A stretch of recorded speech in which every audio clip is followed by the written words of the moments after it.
bisa menghijau, padi-padi bisa menguning, dibawa kepak sayap Garuda untuk mewujudkan Indonesia maju. Gitu. Dan semoga bisa membawa kesejukan juga di tahun politik di 2024 ini ya. Karena kan kita tahu ini saat ini juga 3 poros kalau kita lihat nih, kalau bisa sampai terakhir tidak ada daftar berarti ada 3 pasangan calon seperti itu ya Bang Viva. Cukup menarik juga kalau kita lihat dari sejarah historis ya, PAN ini mendukung Prabowo Subianto ini berkali-kali, mulai dari waktu dulu bersama Pak Hatta Rajasa, kemudian mendukung untuk bersama Sandiaga Uno, dan sekarang mendukung dengan Gibran. Ini juga cukup menarik. Nah, kalau kita lihat ataupun dari jejak historisnya sendiri, kan kemarin kan PAN juga bergabung menjadi koalisi Indonesia Bersatu gitu, KIB nih Bang Viva. Amang awal ataupun juga arahnya itu akan ke Prabowo Subianto sebenarnya, atau seperti apa sih Bang Viva? Jadi waktu awal pembentukan koalisi Indonesia Bersatu KIB, PAN, Golkar, dan P3, kita berkomitmen untuk berharap di Pilpres 2024 itu bisa bersama-sama.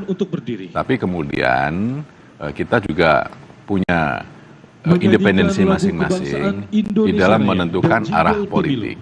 Jadi kemudian koalisi Indonesia Bersatu tidak bisa bersatu kembali karena P3 ke pasangan Pak Ganjar, dan kita tetap bersama dengan Golkar untuk bergabung di koalisi Pak Prabowo dan Mas Gibran. Artinya masing-masing partai politik juga memiliki independensi sendiri-sendiri, dan ini sudah final, sudah tuntas untuk konfigurasi pasangan calon dan konfigurasi kerjasama atau koalisi partai politik. Akan ada 3 pasangan calon yang akan bertanding, berkompetisi di pemilu presiden dalam suasana.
Dilanjutkan dengan menyanyikan jingle pemilu.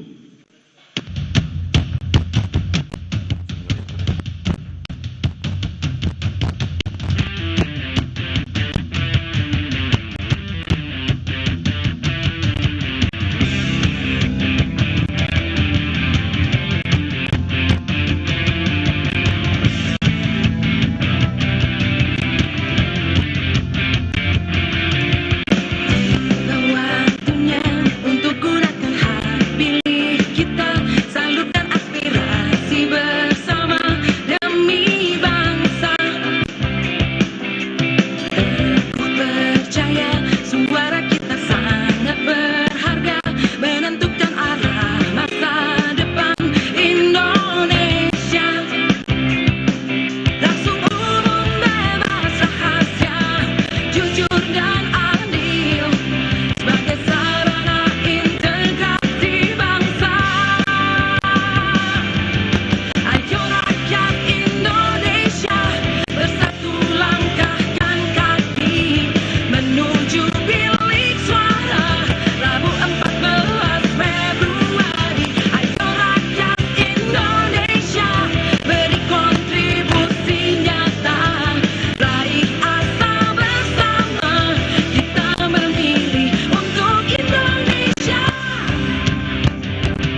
disilakan duduk kembali. Ya, tadi kita baru mendengarkan lagu kebangsaan Republik Indonesia, Indonesia Raya. Tadi kita menyaksikan di mana baca pres juga baca wapres dari Koalisi Indonesia Maju bersama dengan Ketua Umum dari Partai Koalisi juga hadir di Komisi Pemilihan Umum Republik Indonesia. Tadi kita juga sempat berbincang juga dengan Bang Viva, kita lanjutkan. Ini tadi ngobrol soal lagu jingle dari KPU. Tapi sebelumnya kita akan memperkenalkan dulu ada Yunarto Wijaya dari Carta Politika. Selamat siang Bang Toto. Selamat siang Mas. Oke, nah ini cukup menarik tadi Bang Viva. Kita bahas juga jingle ini cukup milenial kalau kita lihat ini. Pemilihnya juga kebanyakan juga milenial juga saat ini. Nah ini bagaimana kemudian cara dari Koalisi Indonesia Maju untuk menarik pemilih milenial saat ini nantinya? Strateginya apa dari jingle lagu dari setiap partai politik atau seperti apa sebenarnya? Ya, salah satu faktor kenapa memunculkan nama Mas Gibran itu kita ingin melakukan representasi bahwa Mas Gibran adalah bagian dari kaum milenial, dari Gen Z, di mana pada saat Pilpres 2024 nanti daftar pemilih tetap untuk kaum muda relatif tinggi, sekitar 50% lebih, dan itu menjadi potensi atau basis suara yang signifikan untuk diperebutkan. Tentunya masing-masing pasangan calon juga memiliki perhatian untuk itu, tetapi dari Koalisi Indonesia Maju kita punya keyakinan untuk dapat meraih suara kaum milenial, kaum muda, Gen Z lebih atraktif ya, lebih kreatif, lebih inovatif, sehingga apa yang akan kita tawarkan nanti itu bisa menjadi pemenuhan harapan dari mereka sebagai kaum muda. Nah, kita dari Bang Viva kita ke Mas Toto yang baru hadir juga di sini. Kita ngelihat nih Mas, udah ada 3 kemudian poros ataupun juga 3 baca pres, juga cawapres juga yang sudah mendaftarkan seperti itu. Ada Ganjar Mahfud, kemudian ada yang saat ini mendaftar ke KPU Republik Indonesia ada Prabowo Gibran. Kemarin sebelumnya juga ada Anies Caimin. Nah, kalau melihat dari ketiganya, ini seberapa jauh sih peluang dari masing-masing capres ataupun juga baca wapres ini? Ya, kalau kita lihat sebetulnya Pak Prabowo harus diakui memiliki momen dalam beberapa bulan terakhir ketika arah-arah angin dari pertanyaan sebagian pemilih Jokowi mengenai Pak Jokowi ini mendukung siapa, memang terlihat Pak Prabowo ini mendapatkan efek positif ya. Tetapi ketika kemudian ujungnya adalah menjadikan Mas Gibran menjadi cawapres, arah angin yang positif itu malah kemudian menjadi, saya tidak katakan menjadi negatif, tapi kemudian dihinggapi oleh banyak kontroversi. Dan itu terekam dalam survei-survei beberapa lembaga. Kalau kita lakukan simulasi, sebetulnya Pak Prabowo itu paling tinggi dengan Erick Thohir, jagoannya Mas Viva. Waktu itu, sekarang mau tidak mau kan dengan Mas Gibran gitu ya. Harus legowo ya.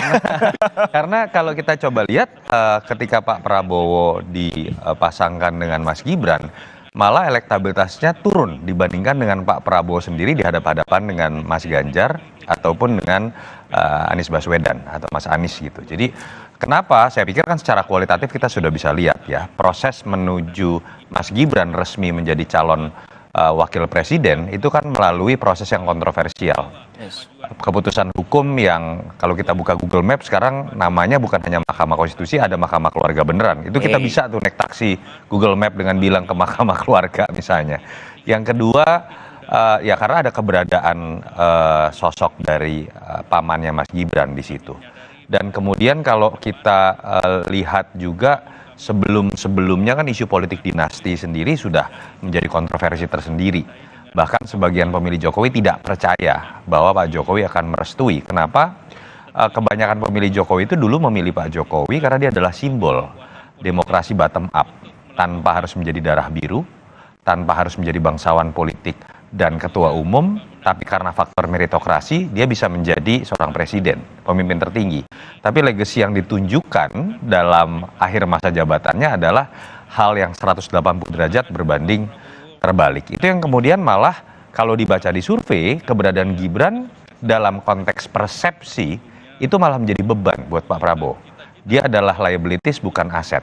Nah, pertanyaannya kemudian kan adalah kalau kemudian surveinya lebih rendah, ada kontroversi di situ, kenapa tetap dimajukan Mas Gibran?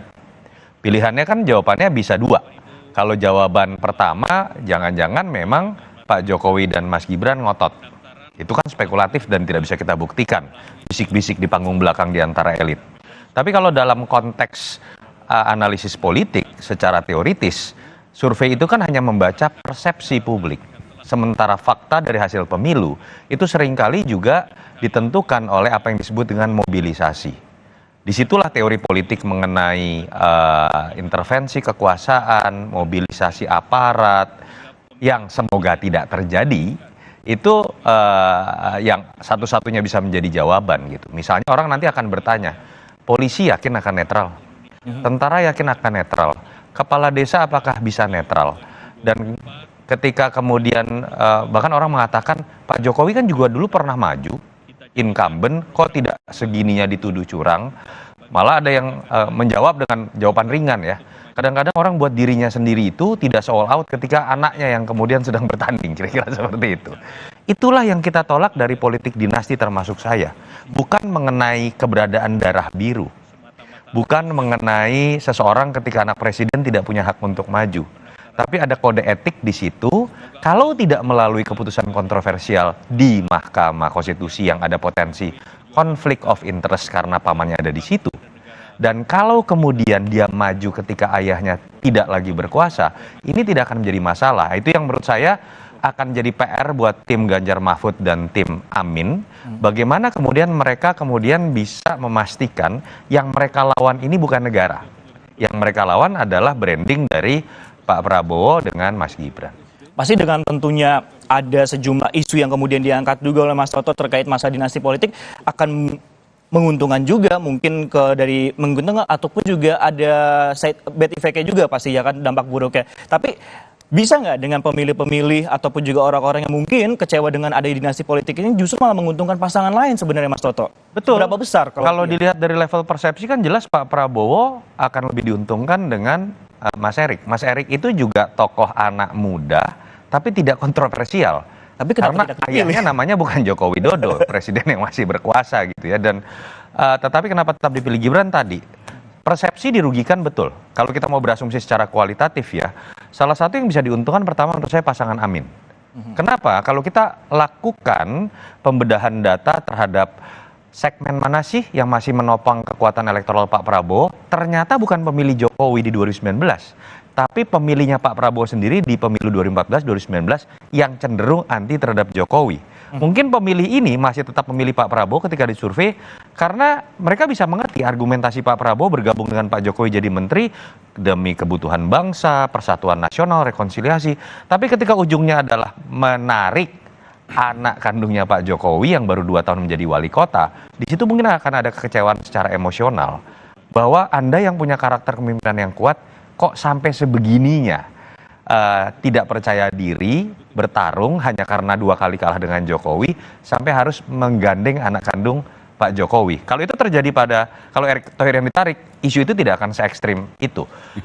Pada titik itu bukan tidak mungkin pemilih-pemilih di daerah dan segmen yang kemudian. Salam sejahtera kita sekalian, Shalom, Om Swastiastu, Namo Buddhaya, salam kebajikan.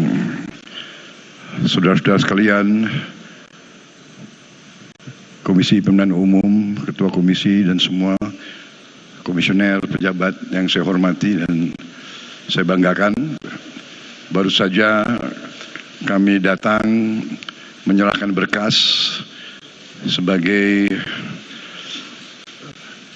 langkah untuk kami maju sebagai calon presiden dan calon wakil presiden Republik Indonesia untuk pemilihan umum yang akan datang dan untuk masa bakti 2024-2029. Saya atas nama Koalisi Indonesia Maju ingin mengucapkan terima kasih sebesar-besarnya kepada semua unsur, semua pihak yang telah membantu membawa kita sampai ke hari pendaftaran ini. Hanya itu yang kami ingin sampaikan. Setelah ini kami akan ikuti semua proses dan kami siap untuk maju di hadapan rakyat Indonesia dengan membawa program kita, membawa visi kita, membawa strategi kita untuk melanjutkan pembangunan dan mengantar Indonesia sampai menjadi negara yang maju dan yang makmur. Saya kira itu yang ingin saya sampaikan. Wassalamualaikum warahmatullahi wabarakatuh. Salam sejahtera bagi kita sekalian. Shalom. Om Santi Santi Santi Om. Terima kasih. Bapak Ibu hadirin yang kami hormati, selanjutnya kita simak bersama sambutan Ketua Komisi Pemilihan Umum.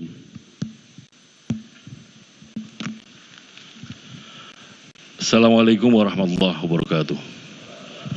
Selamat pagi dan salam sejahtera untuk kita sekalian. Yang saya hormati pimpinan partai politik yang mengusung bakal pasangan calon yang hadir pada hari ini, pimpinan Partai Golkar, pimpinan PAN, pimpinan Demokrat, pimpinan PBB, pimpinan PSI, Gelora dan juga Prima dan Garuda, beserta Bapak Ibu saudara sekalian yang kami hormati bakal pasangan calon Presiden Bapak Prabowo Subianto, yang kami hormati bakal calon Wakil Presiden Mas Gibran, yang saya hormati para anggota KPU yang berkesempatan hadir di sini. Silakan berdiri dari ujung, Mas Idam Kholik, Mbak Betty, Mas Parsadana Rahab, Mbak Betty Epsilon Idrus, Mas Sulianto Sudrajat, Mas Muhammad Afifuddin, Mas Agus Melas, di paling ujung Pak Sekjen KPU, Mas Bernard, yang kami hormati pimpinan Bawaslu yang berkesempatan hadir, Ketua Bawaslu Mas Rahmat Bagja dan anggota Mas Puadi, beserta teman-teman di kesekjenan KPU, teman-teman media yang kami hormati. Pertama-tama marilah kita memanjatkan puji syukur kepada Allah SWT, Tuhan yang Maha Kuasa, yang senantiasa melimpahkan rahmat dan nikmat kepada kita sekalian, terutama nikmat sehat walafiat, sehingga pada hari ini kita dapat bertemu di sini bersilaturahim dalam rangka untuk pendaftaran bakal pasangan calon presiden dan wakil presiden untuk pemilu 2024. Kami mengucapkan terima kasih atas kehadiran pimpinan gabungan partai politik yang pada hari ini mendaftarkan bakal pasangan calon. Sebagaimana kita ketahui, dijadwalkan pendaftaran bakal calon adalah tanggal 19 sampai dengan tanggal 25 Oktober 2023. Sehingga pada hari ini, hari Rabu, adalah hari terakhir pendaftaran bakal pasangan calon presiden dan wakil presiden. Dan saya kira kita tahu semua, hari Rabu itu hari keramatnya pemilu, karena dari waktu-waktu coblosannya itu hari Rabu. Bapak Ibu yang kami hormati, pada kesempatan pendaftaran bakal pasangan calon presiden wakil presiden oleh pimpinan gabungan partai politik itu adalah menyampaikan dokumen syarat pencalonan dan syarat calon. Nah, untuk kesempatan ini yang kami jadikan ukuran itu hanya satu, apakah dokumennya sudah lengkap atau belum. Dan berdasarkan informasi dari tim di kesekjenan KPU melalui silon, dokumen syarat pencalonan dan syarat calon dinyatakan lengkap. Selanjutnya, bakal pasangan calon akan dilakukan pemeriksaan kesehatan. Untuk bakal pasangan calon Pak Prabowo dan Mas Gibran akan dilakukan pemeriksaan besok hari Jumat tanggal 26 Oktober jam 7 pagi hadir di RSPAD Gatot Subroto. Jadi nanti rangkaian pemeriksaan sepenuhnya akan dilaksanakan dan dipimpin oleh tim pemeriksaan dari RSPAD Gatot Subroto. Saya kira demikian yang dapat kami sampaikan. Mohon maaf apabila ada layanan-layanan yang kami berikan kurang berkenan, dan tentu saja terima kasih atas kerjasama kita, silaturahim kita. Semoga apa yang kita kerjakan ini memberikan kontribusi bagi perkembangan kepemiluan kita dan demokrasi di Indonesia. Mohon tambahan doa, semoga kami para penyelenggara pemilu senantiasa diberikan kesehatan, diberikan kekuatan, dan paling utama diberikan kesabaran. Karena kursi terbatas, peminatnya banyak Bapak Ibu. Jadi kami harus sabar melayani Bapak Ibu supaya kemudian dalam berkompetisi ini bisa fair dan demokratis. Dan pada akhirnya nanti semua kegiatan kepemiluan ini berakhir dengan husnul khotimah, semuanya baik dan juga penyelenggara pemilu juga dalam kondisi yang baik. Demikian, terima kasih. Saya akhiri sampai di sini. Assalamualaikum warahmatullahi wabarakatuh. Bapak Ibu hadirin yang kami hormati, selanjutnya penyerahan plakat cindramata oleh Ketua Komisi Pemilihan Umum kepada bakal pasangan calon presiden dan wakil presiden. Berkenan kepada Ketua Komisi Pemilihan Umum menyerahkan kepada bakal calon presiden.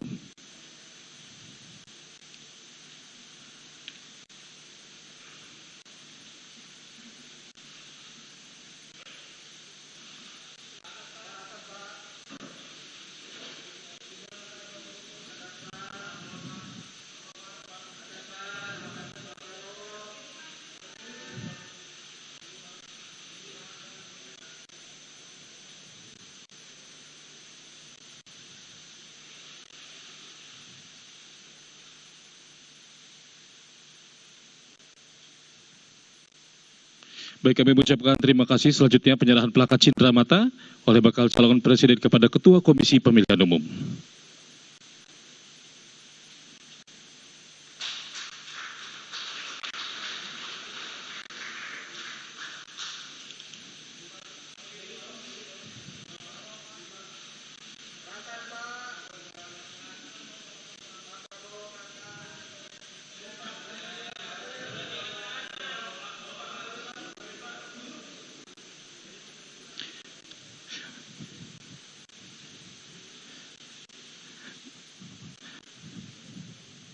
Baik, kami mengucapkan terima kasih. Selanjutnya berkenan Bapak Ibu hadirin yang kami hormati, kita langsungkan sesi foto bersama. Kami mengundang untuk naik ke atas panggung. Siap, silakan Pak. Mohon maaf, saya pikir besok itu Jumat, besok itu Kamis. Jadi pemeriksaan dilakukan pada hari Kamis tanggal 26 Oktober 2023. Mohon maaf. Baik, kami mengucapkan terima kasih. Selanjutnya berkenan kita langsungkan sesi foto bersama. Kami mengundang untuk berkenan naik ke atas panggung Ketua, Anggota dan juga Sekretaris Jenderal Komisi Pemilihan Umum, bakal pasangan calon presiden dan wakil presiden, serta pimpinan partai politik pengusul untuk melakukan sesi foto bersama di atas panggung.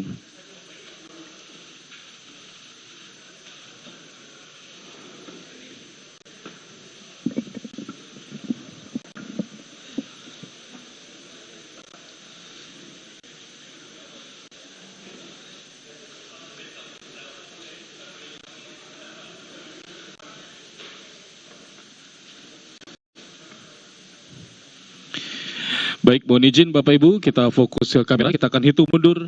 3, 2, 1.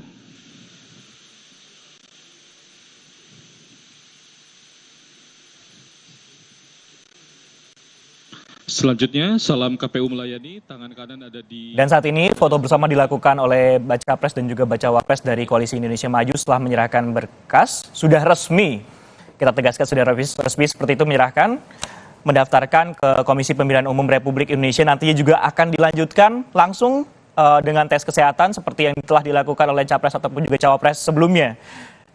Kalau kita lihat ini, Bang Viva, persiapannya seperti apa untuk tes kesehatannya dari kedua pasangan ini? Dari Gibran sendiri ataupun juga dari Prabowo sendiri? Ya, dari dokumen administrasi,